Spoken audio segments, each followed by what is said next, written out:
मैं गोदाम 8 बजे बंद कर देता था। खुदा की करनी के किसी काम में मसरूफ हुआ और 10 बजे तक बैठा रहा। सुनसान और वीरान इलाके में एक बूढ़ी औरत हाथ में शॉपर पकड़े हुए मेरी तरफ आई। कहती, बेटा माल बेचना है, लोगे?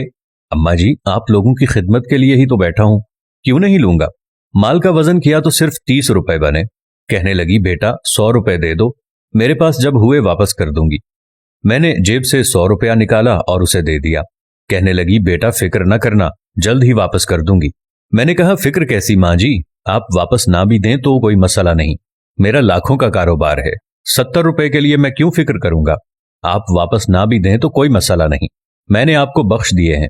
उसने मेरे सर पर हाथ रखा और कहा, अल्लाह पाक आपको हर आफत से बचाए, काश मेरा बेटा भी ऐसा होता। ऐसा होता मतलब आपका बेटा नहीं है क्या? है ना, 7 बेटे हैं। 7 बेटों के बाद एक बेटी पैदा हुई। पैदा होने के कुछ दिन बाद फौत हो गई। अभी उसका दुख बर्दाश्त नहीं हो रहा था कि शौहर भी चल बसा। अकेली तने तनहा बच्चों को पाला और सबकी शादी करवाई। 2 बेटे फौत हो गए, 4 की शादी करवाई, चारों घर छोड़कर चले गए।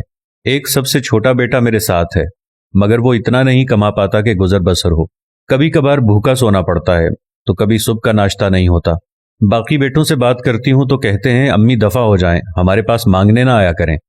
बेटा, तुमने बेगाना होकर भी मेरी मदद की, काश मेरा एक बेटा ऐसा होता जिसके दिल में एहसास होता तो आज मैं यूं ना मांगती।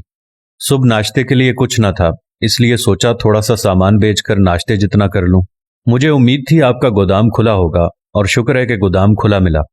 अम्मा जी, क्या आप जानती हैं आप कितनी खुशकिस्मत हैं? मैं 8 बजे चला जाता हूं, आज मुझे किसी ने रोक रखा था 10 तक, और जानती हैं जिसने रोका था सिर्फ आपके लिए, वो कौन है? अल्लाह। वो अल्लाह जिस पर उम्मीद लगाकर आप मेरे पास आई हैं, वरना मैं तो कब का घर पहुंच चुका होता। और मेरे दोस्तों, नींद नहीं आ रही थी। बार बार जहन में आ रहा था कि पोस्ट बनाऊं और लोगों से पूछूं, क्या एहसास मर चुके हैं? क्या जमीर गिर चुके हैं? क्या माँ बाप की वफाएं अब कोड़ियों के भाव बिकती हैं? जिस माँ ने 9 महीने पेट में रखा, पाला, पढ़ाया, शादी की, आज 4 बेटे उसको एक वक्त की रोटी तक नहीं दे सकते। शादी करके अलहदा घर ले लिया और छोड़ दिया माँ को तड़पने के लिए। कैसी औलाद थी, कैसे लोग हैं। वो माँ जिसने पालते हुए हर रोज 100 बोसे लिए होंगे, उंगली पकड़कर चलना सिखाया होगा, गिरते को उठाया होगा, हर मिनट बाद माथा चूमा होगा, रात को उठ उठ कर दूध पिलाया होगा, ईद के कपड़े सिलाए होंगे, रमजान में सेहरी के लिए उठकर सेहरी करवाई होगी, शाम को इफ्तारी का इंतजाम किया होगा, ईद से पहले ईद की तैयारी करवाई होगी, आपकी पसंद के जूते लेकर दिए होंगे, पसंद की शादी करवाई होगी। और आज तुमने क्या किया उस माँ के साथ?